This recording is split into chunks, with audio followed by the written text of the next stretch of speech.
Hello hello. Welcome और स्वागत है आप सबका इंडी मसाला पॉडकास्ट के एक नए एपिसोड में। और मैं हूं आपका होस्ट और दोस्त अमित शेखर इंडी मसाला। आज 2 अक्टूबर 2021 की शाम।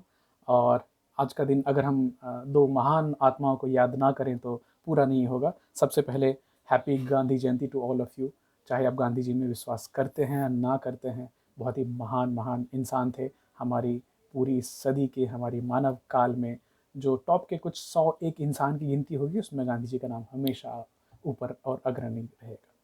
दूसरे हैं जय जवान जय किसान का नारा देने वाले हमारे लोकप्रिय लाल बहादुर शास्त्री जी, हमारे भूतपूर्व प्रधानमंत्री।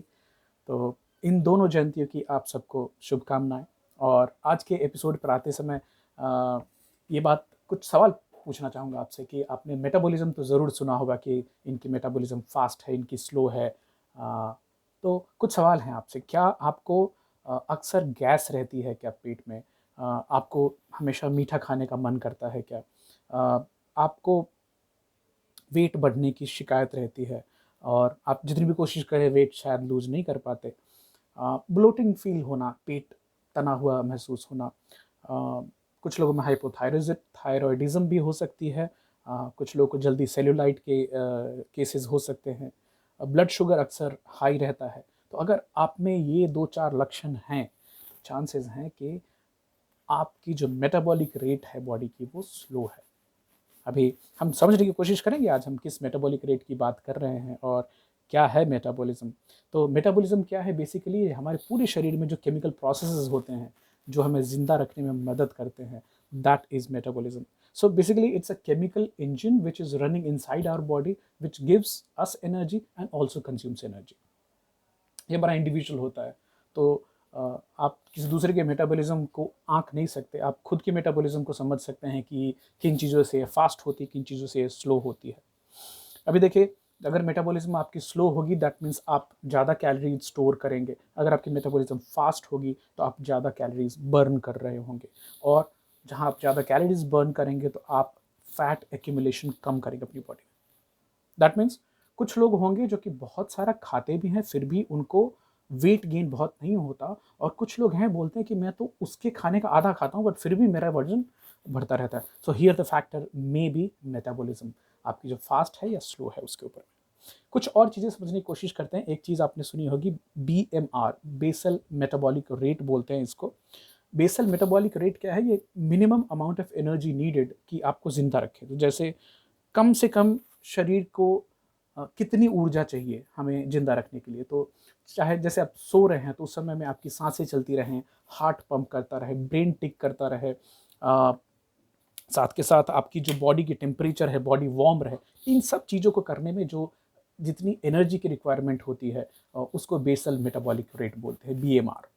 उसके बाद आती है RMR which is resting metabolic rate. तो रेस्टिंग मेटाबॉलिक रेट जब भी आप जीवित हैं और फंक्शन कर रहे हैं, मतलब आपकी जो टोटल कैलोरी इंटेक है बॉडी का 50 से 75% हिस्सा ये रेस्टिंग मेटाबॉलिक रेट को मेंटेन करने में जाता है।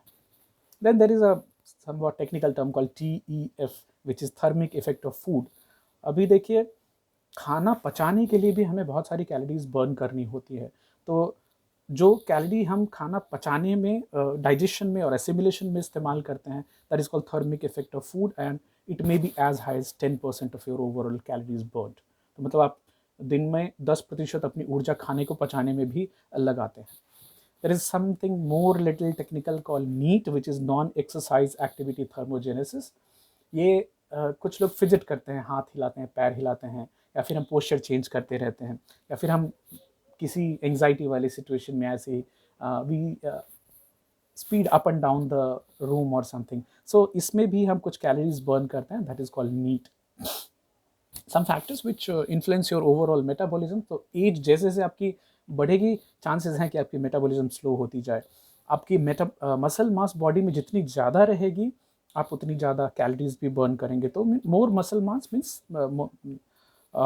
मोर calories needed to maintain the body. Exposure to cold temperature would, जैसे अभी मुझे एयर कंडीशनर का टेम्परेचर 20-22 पसंद है। तो आप जितनी कम टेम्परेचर में रहते हैं आपकी बॉडी की जो 36 डिग्री 37 डिग्रीज मेंटेन करना जो होता है टेम्परेचर, उसको मेंटेन करने के लिए it will have to burn calories. तो फिजिकल एक्टिविटी ऑफ कोर्स आप जितनी भी मसल्स को इन्वॉल्व करेंगे आपकी मेटाबॉलिज्म उतनी हाई होगी, क्योंकि आपकी कैलोरी की अपटेक जो है वो ज़्यादा हो रही है। अब कुछ लोगों में हार्मोनल डिसऑर्डर्स होते हैं, लाइक कसिंग सिंड्रोम और हाइपोथायरॉयडिज्म की शिकायत होती है, तो उनमें metabolism because of hormonal imbalance slow रहती है। अभी क्या कुछ उपाय हैं क्या कि हम अपनी मेटाबॉलिज्म को क्विकली रिवाइव कर सकें, थोड़ा फास्ट कर सकें, and are there any scientific proofs? So I am referring to the healthline.com की article 10 easy ways to boost your metabolism। Number 1 पे आती है eat plenty of protein in every meal. आप जब भी खाना खाएं तो उस समय खाने में प्रोटीन मिलाएं। अब ये खाली मैं इसकी बात नहीं कर रहा हूँ कि आप चिकन और मटन और फिश खाते रहें। लेंटिल्स जो होते हैं, हमारे जो दाल हैं, हमारी जो किडनी बीन्स हैं, राजमा है, चना है, these are very good source of protein, तो इनको अपने खाने में इस्तेमाल करें। अभी हमने TEF की बात करी थी, the thermic effect of food. तो जो प्रोटीन है उसकी थर्मिक इफेक्ट बहुत ज़्यादा होती है, हाईएस्ट होती है। अब इसका एक बात बताऊं कि जैसे आप जब भी हाई प्रोटीन इंटेक वाली फूड लेते हैं तो 15 से 15 to 30% मेटाबॉलिज्म आपकी किक इन होती है, क्योंकि उसको डाइजेशन के लिए समय लगता है। वहीं पे खाली कार्ब्स भी लेते हैं तो 5 से 10% तक आपकी मेटाबॉलिज्म किक इन होती है, एंड सबसे कम होती है फैट में 0 to 3%। सो प्रोटीन के एक और फ़ायदे हैं कि आप हाई प्रोटीन वाली चीज़ें से ज़्यादा दाल वाली चीज़ें खाएंगे, एग्स खाएंगे, तो आपको ज़्यादा देर तक फुल फीलिंग होगी, आपको जल्दी फिर दोबारा खाने की ज़रूरत नहीं पड़ेगी। ऑब्वियसली फिर खाना कम हो जाता है, लेस ईटिंग हो जाती है। जिन लोगों में प्रोटीन की इंटेक को बढ़ाया गया 30% से उनके नॉर्मल खाने से, उनमें पर डे 441 कैलोरीज लेस खाने की रिक्वायरमेंट हुई। मतलब because protein makes you feel so full कि आप उसके बाद बाकी खानों पे कम ध्यान देते हैं। और जैसे कि हमें पहले मालूम है कि protein is equal in to the muscle mass, so muscles बनाने में प्रोटीन की बहुत ज़रूरत होती है, और मसल मास रहेगी तो मसल्स की एक्टिविटी के लिए आपको बहुत कैलोरीज बर्न करनी होगी, एनर्जी चाहिए होगी, तो ऑटोमेटिकली आपकी जो मेटाबॉलिक स्टेट है वो पॉजिटिव हो। This is one of my favourites, drinking more cold water. अभी देखिए, अवॉइड शुगरी ड्रिंक्स, चीनी वाली कोई भी चीज़ मिला के पीना, चाहे चाय, कॉफ़ी, कोल्ड ड्रिंक्स हो, वो अवॉइड करना है। मेरा फेवरेट होता है ठंडा पानी, जिसमें हम नींबू डालते हैं, थोड़ी सी काला नमक, पिंच ऑफ सॉल्ट डालते हैं, because it gives you the electrolytes and minerals which we need for sustenance. और पानी जो है वो आपकी मेटाबॉलिज्म को फास्ट करती है। तो जो लोग 500 ml, आधा लीटर पानी पीते हैं, तो वो आपकी रेस्टिंग मेटाबॉलिज्म को 10 से 30% तक आगे बढ़ा देता है, हाई कर देता है for a span of 60 minutes. और खासकर अगर आप ठंडा पानी पिए तो ठंडा पानी अगर आपको सूट करता है तो body would try to bring it to the normal body temperature, for that it will have to burn calories. और पानी में 0 कैलोरी होती है, तो आपने एक 0 कैलोरी की ड्रिंक ली और साथ के साथ आपकी बॉडी को उसको एसिमुलेट करने के लिए अपने और भी कैलोरीज बर्न करने पड़े। Win win situation. सो कुछ ओवरवेट एडल्ट्स में 500 ml पानी उनको खाने से पहले पिलाया गया, तो ये देखा गया कि वो लोग जो खाने से पहले आधा लीटर पानी पीते थे, उनमें 44% ज़्यादा वेट लॉस हुई as compared to people who did not. Number 3, high intensity workout. तो हिट बहुत फेमस है, हाई इंटेंसिटी इंटरवल ट्रेनिंग। आप इसके बारे में जानिए, अपने अगर आप किसी डॉक्टर के संपर्क में उनसे भी बात कीजिए और इसको करने की कोशिश कीजिए। बहुत सारे मॉड्यूल्स आपको ऑनलाइन यूट्यूब पे वीडियोस वगैरह मिल जाएंगे। इसमें बहुत तेज तीव्र गति से आप एक्सरसाइज करते हैं, फिर रेस्ट करते हैं, फिर एक्सरसाइज करते हैं। नंबर 4, ईजी है करना, आसान है, lift more weights, heavy things whenever you get a chance to. अब देखिए, आप जब भी वजन उठाएंगे तो आपकी मसल्स इन्वॉल्व होंगी, और muscles are metabolically more active than fat, ये हमें साइंस में पता है। तो आप जितना बॉडी में मसल्स बिल्ड करेंगे, आपकी कैलोरिक इंटेक उतनी ज़्यादा बढ़ेगी, क्योंकि आपकी कैलोरी बर्न होगी उतनी। और जब भी आप वेट उठाते हैं तो आप अपने मसल्स को रिटेन करते हैं, यूज़ करते हैं। वेट उठाना बंद करेंगे, मसल्स धीरे धीरे कम होने लगेंगे। So keep looking for a chance to lift anything heavy. Cylinder आ जाए, कुछ डंबल, माई फेवरेट 10 kg के 2 डंबल आप उठाएं, दिन में 2-4 बार भी स्लो मूवमेंट कर लें, it's good enough at if you are more than 30-40s of age. Stand up more. Now sitting is now called as the next smoking or the current smoking. So अगर आप पूरे दिन बैठकर sedentary काम करते हैं तो आप में वही सारे दुष्परिणाम देखे जा सकते हैं जो कि एक स्मोकर में देखे जाते हैं। So if you have a desk job, तो आप आधे समय कम से कम खड़े रहने की कोशिश कीजिए। खाली दिन भर में आधे समय खड़े होकर आप डेस्क पे काम करेंगे, आप 174 मोर कैलोरीज बर्न करेंगे as compared to just sitting. And plus it also keeps your metabolism high and active because you are standing, and so many processes are involve while you are standing, बशर्ते कि आप chair पे बैठे sedentary रहें। Drinking green tea is very very important. Green tea, oolong tea अगर पिए तो 4 से 5% तो आपके मेटाबॉलिज्म को ऑटोमेटिकली बूस्ट कर देती है। फैट बर्न को 10 से 17% तक बढ़ाती है ग्रीन टी पीना। लो कैलोरी होती है आप, क्योंकि ग्रीन टी में आप चीनी नहीं डालेंगे और दूध नहीं डालेंगे तो कैलोरी उसकी कम रहेगी। Number 7 again my one of the favourites, eat spicy food. अब इसमें एक कैप्साइसिन नाम की एक कंपाउंड की बात करेंगे जो कि आपको पेपर्स में मिलते हैं, ग्रीन चिली में और कोई भी चिलीज़ होती हैं उसमें मिलते हैं, ब्लैक पेपर में भी कैप्साइसिन मिलता है। ये हर खाने के दौरान आपकी 10 कैलोरी एक्स्ट्रा बर्न करता है, तो आप सोचिए लाइफ टाइम में आप एक्यूमुलेट कितना कर पाएंगे। Plus spices also contain lots of antioxidants and lots of vitamins also, like green chilies are a good source of vitamin C also. So eat spicy food. It activates your metabolism. Very very important point number 8 is having good night sleep. तो नींद अच्छी आनी चाहिए।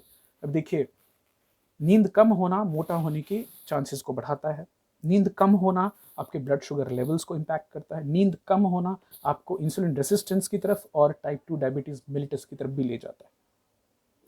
Lack of sleep, अगर आपकी नींद पूरी नहीं हो रही तो आपकी बॉडी में घिरलिन जो हंगर हार्मोन है उसके लेवल्स बढ़ जाते हैं, और लेप्टिन जो कि सटाइटी हार्मोन है जो आपको फुल फील कराता है उसके लेवल्स कम हो जाते हैं। तो जो कम सोते हैं वो ज़्यादा भूख महसूस करेंगे as compared to people who sleep more and have sound sleep. Number 9, drink a lot of coffee. Caffeine 3 से 11% तक आपकी मेटाबॉलिज्म को इम्प्रूव करता है, फैट बर्न को इम्प्रूव करता है। हालांकि एक और चीज़ देखी गई कि जो लीन लोग हैं जिनमें बॉडी में फैट ज़्यादा नहीं होता है, खासकर औरतें, उनमें 29% तक फैट बर्न कॉफ़ी से देखी गई है। हाउएवर इवन ओबीस विमेन, उनमें 10% फैट बर्न इंक्रीज होती है कॉफ़ी लेने से, and it's legal. It's one of the most favourite drinks available across. And अगर आपको कॉफ़ी में और इंटरेस्ट है तो मेरी कॉफ़ी और लिवर प्रोटेक्शन वाली एपिसोड को ज़रूर सुनिएगा।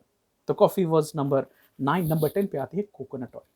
Coconut oil has wonderful thing called MCT, medium chain triglyceride, जो कि 12% से हमारे मेटाबॉलिज्म की रेट को इम्प्रूव करते हैं। तो अगर आपकी कुकिंग ऑयल मीडियम में आप कैनोला यूज़ कर रहे हैं, आप वेजिटेबल ऑयल्स यूज़ कर रहे हैं रिफाइंड, जिसको बिल्कुल करने की सलाह नहीं देता हूँ मैं, replace it with virgin coconut oil, it will help your metabolism. आखिर में इंटरमिटेंट फास्टिंग, रेस्ट, आपकी बॉडी को रेस्ट चाहिए, आपकी डाइजेस्टिव सिस्टम को रेस्ट चाहिए, so that it can reset and repair itself. वापस आप रेस्ट कीजिए, रीसेट होने दीजिए, खाना खाइए, वापस इंटरमिटेंट फास्टिंग को रिपीट कीजिए। ये थी हमारी छोटी सी कोशिश, मेटाबॉलिज्म क्या है उसके बारे में थोड़ी बात करें, प्लस आप और हम अपने मेटाबॉलिज्म को कैसे किक इन कर सकते हैं अगर ये स्लो है तो। उम्मीद है आपको कुछ नई इंटरेस्टिंग चीज़ें मिली होंगी आज के एपिसोड में। कल वापस मिलते हैं एक नए एपिसोड के साथ, तब तक अपना ख्याल रखिए, take care, good night, bye bye.